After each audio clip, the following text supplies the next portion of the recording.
Our world is full of stress everywhere and every day. Just being on the planet and being alive in 2024 is stressful. I mean, for crying out loud, really, right? If you often find yourself overwhelmed by stress, then you won't want to miss today's episode. Thank you for joining me today on Living Beyond Limits.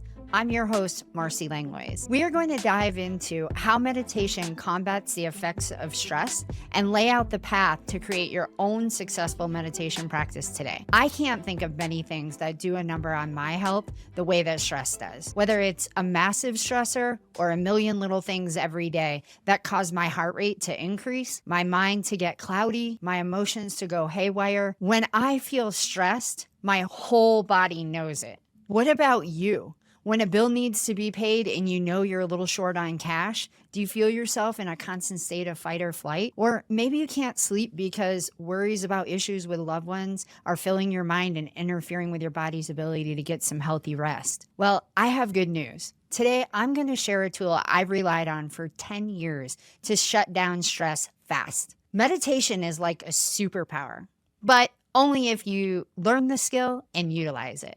Meditation moves the body into the present moment.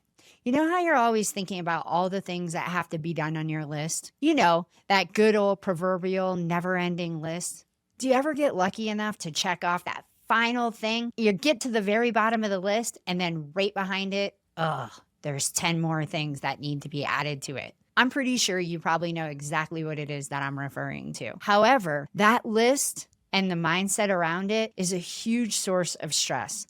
The list keeps the body and the mind in the future of what needs to be done next, and it makes you feel like there's never enough time for anything, and especially not rest, because there's always something more that needs to be done on the infamous list. I think you know what I mean. This situation that I'm describing seems to be true for most people that I know. I'm not sure who assigned this list to us or at what point we adopted this, but can we all agree it is ridiculous? Having things to take care of and being organized, that's great. Absolutely fantastic. But when we go overboard with our need to control and organize, that it creates a never-ending source of frustration and stress for us, you have to question its usefulness. The Mayo Clinic published an article in August of 2023 laying out the dangers of stress, specifically stating that stress wreaks havoc in the mind and the body. The article states that stress affects all systems of the body and can lead to illness and disease. Stress is deadly. More and more research is pointing to stress being the silent killer. Our culture is so accustomed to being in a constant state of stress about one thing or another, this or that we often overlook how harmful it truly is. This hamster wheel that I described about the infinite list and incessant state of busyness is the exact opposite of what the body really needs for health and wholeness. Our body is equipped to manage stress, but that prolonged state of stress, of imbalance that causes the stress response to go haywire, that is exactly where the issues start. Have you ever noticed that when you or someone you love goes through a life-changing event, I mean one that like completely rocks their world, they end up sick on the other side of the event? It's totally not uncommon. This is just one tiny example of how stress throws the body out of balance for an extended period of time and what that outcome looks like. So imagine what chronic stress daily in your life does and what the effect is there. So here we go. Enter meditation. When you start meditating, you bring your mind and body into the present moment. It's impossible to meditate without being present. Picture this. You're laying down,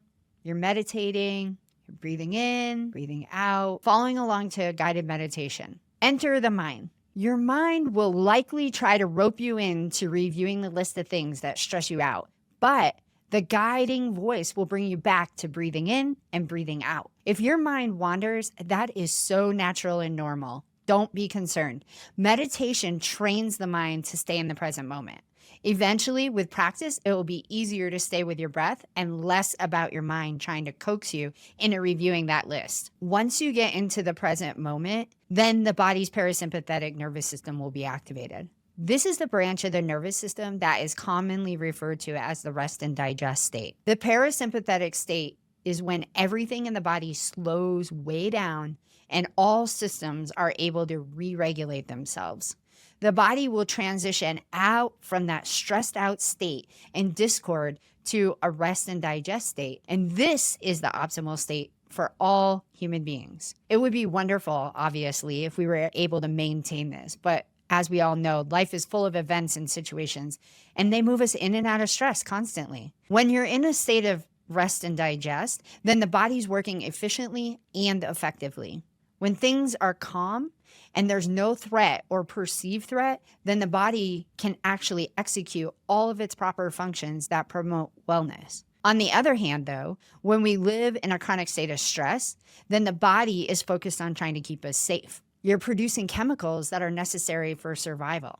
It's impossible, I mean literally impossible, to heal when the body is in this prolonged state of survival. I've tried it. Surely, you can feel how there is a difference within yourself, right? You know those days that every single thing that you touch goes wrong? You end up with a flat tire, you didn't get the raise at the work, and all of your bills are still increasing, and the kids are sick. It's a lot, right? When all this chaos is going on and the body is in stress, it's moved into a state of survival. The only focus the body has at this time is to get from that stressed out, crazy, chaotic place back to a place of safety. The practice of meditation inherently is to slow everything down: your heart, the breathing, and your brain waves. As you enter the meditative state, the body will automatically start to move out of that heightened state and into the relaxed state. According to the research, the relaxed state is certain to move the body into rest and digest. A study published in 2018 in Psychology, Health, and Medicine found that people that meditate regularly not only combat the effects of stress, but they actually start to respond differently to stress when faced with it. Meditation provides the opportunity to deal with stress ahead of time by priming the body to manage it in a way that's less destructive. I think of this in a similar way to walking.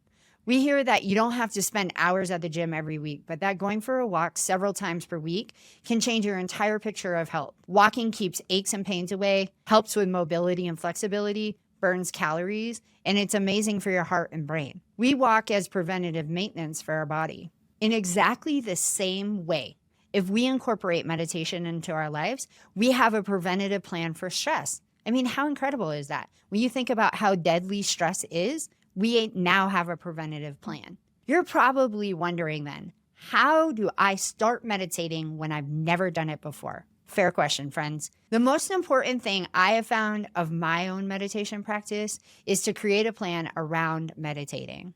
Ideally, you want to meditate daily. Every day if you can. It's the goal. Aim for it. Select a time of day that you can commit to and mark it on your calendar, like a scheduled event. Meditating is hard work and it takes focus and concentration. Make sure that when you consider what time of day you'll meditate, that you have plenty of time to do it. You can't rush meditation. And really, rushing meditation, that goes against the whole idea of combating stress with meditation. So my favorite time of day to meditate is as soon as I wake up and then at the end of my day when I'm transitioning from work to family time. Set aside 15 minutes per day and start with that, and then just adjust as you get going and see what feels comfortable to you.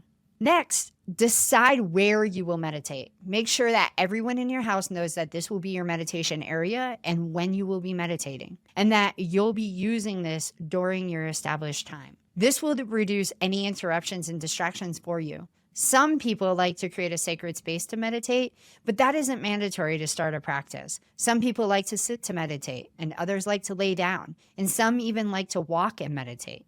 I love to lay down and meditate. So considering the position you will meditate in might help you find the perfect spot. The most important thing about where you will meditate is to pick a place that will be quiet, peaceful, and relaxing. Once you have the place determined, look into what kind of meditation you will start with. My personal favorite is open focus meditation, but you don't have to start with that. Make it super simple and straightforward and just use an app to begin with. Having an app like Calm or Headspace, they offer all different kinds of meditations for you, and trying each is ideal.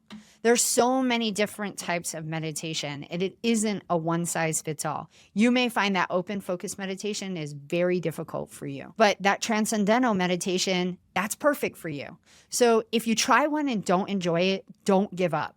Take the time to find the one that resonates for you. I have to tell you, meditation has 100% changed my life in innumerable ways.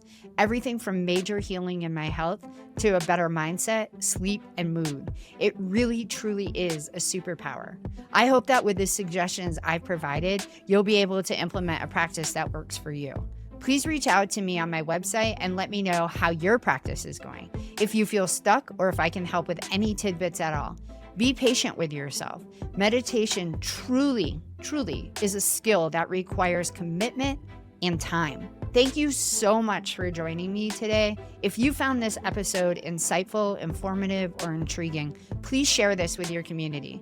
Follow me on TikTok, Facebook, or Instagram for helpful information in between episodes. I look forward to seeing you next week. Until then, be aiming to live beyond your limits.